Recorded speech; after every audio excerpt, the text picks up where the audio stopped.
Sabi ng mga kabayan natin, dito daw sa side na to, mura. Kaso hindi ko ano ba sa map to? Pihanggiay na map. Ito. Itong street na to, ayan. So, check nyo na lang yan from Old Quarters. Itong street na to, yan yon. Ito yon.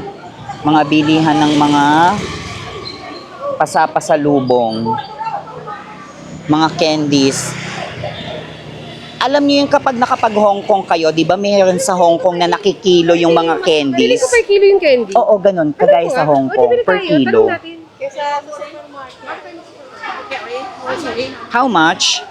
150,000. 150 per kilo. Mix. 150 per kilo. O, yun yung macadamia, oh, kung alam ko lang. Tati. I'll try it. Go. Wait, I'll check. So, eto naman, mga dried. Iba't ibang klaseng dried na mani. Ay, may mga candies din. Ube. Yung pinapalaman sa ube. Yung mga pinapalaman sa kopya. Ayan, ganyan. Ayan, madami. Tapos, ayun pa, mga syrup, mga alak. Mga juice. Ayun, yung mga syrup nung sa mga drinks, sa coffee drinks. Ito din, mga candies din. Ayan. So, isang street siya.